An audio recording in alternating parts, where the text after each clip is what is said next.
Welcome to Habitly Courses, a production of Manage to Win. Each course is divided into multiple lessons for easy viewing. All are now completely free, so you can watch them on your own or work through them as a team. Please subscribe to this channel, leave a comment, and share your favorite lessons with others. Try to find something that helps you be your best. Hello, this is David Russell. We're talking about how to become a behavioral expert. And we just finished walking through the DISC behavioral language. That's the D-I-S and C. And now let's focus on application in Lesson 6 and Lesson 7. So in this one, I want to suggest 4 ways to remove concerns because you understand the behavioral style of another person. So focus first on building trust to remove concern. So which behavior to build trust is a high D, a high I, a high S, or a high C? I've got 4 statements here. So the first one is develop a friendship with regular interaction. The second, provide well-organized data and time to analyze. The third, do not waste their time, follow through as promised. And the fourth, remove risk and do not overpromise. So you might want to stop the video, kind of figure out how you want to answer these. And then I'm going to walk through them one by one and show you the answers. Which one is the high D, which one is the high I, etc. So, ready? Here we go to the answers. First of all, developing a friendship with regular interaction to build trust. Which would it be? High D, I, S, or C? Well, it's a high I. Second statement, provide well-organized data and time to analyze. What do you think? The answer is, this is a high C, the analytical. Next statement, do not waste their time and follow through as promised. Which type of person would that be? You're going to build trust this way? The high D. And last but not least, removing risk and do not overpromise. Well, you can do it by process of elimination or because you know, but the answer is that's a high S. Remember, they don't like risk. That's a way to build trust to remove concern based on behavioral style. Let's go to the second example. Second example is what about resolving conflict to remove concerns? So I've got 4 statements here. Confront directly about the facts, not the person. Second statement, allow time for them to consider your detailed conclusions and resolution process. Third, speak optimistically, write out details, and allow them to discuss their issues. And fourth, patiently listen, provide more data, and then give them time to think about it. Now, you may want to stop the video, figure out what your answers are. I'm going to move to the next screen where I'm going to walk you through the answers.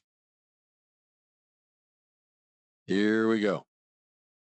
First one, confront directly about the facts, not the person. What do you think? High D, high I, high S, or high C? Got to be a high D. Dominant. Second one, allow time for them to consider your detailed conclusions and resolution process. What do you think? The answer is high C. Next one, speak optimistically, write out details, and allow them to discuss their issues. And the answer is high I. Somebody wants to talk a lot. And number 4, patiently listen, provide more data, and then give them time to think about it. And the answer is high S. That's right. Got to give them some time, got to be patient. All right, this is resolving conflict to remove concerns. Now let's move on to the third one. The third is, how do we gain commitment to remove concerns? The first statement, focus on the key points and drive the process. The second statement, provide options to make a decision. The third statement, provide logical reasons, factual data, and proven processes to be completed.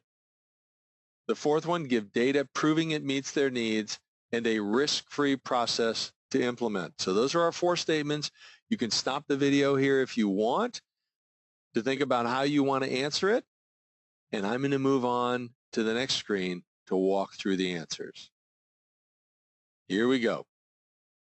So the first statement is focus on the key points and drive the process. Now, which is this? Is this a high D, high I, high S, or high C? And the answer is high I. Next one, provide options to make a decision. This is to gain commitment. So what do you think this is? The answer is, that's a high S. So the next statement is to provide logical reasons, factual data, and proven processes to be completed. And the answer is, it's a high D. And last but not least, give data proving it meets their needs and a risk-free process to implement.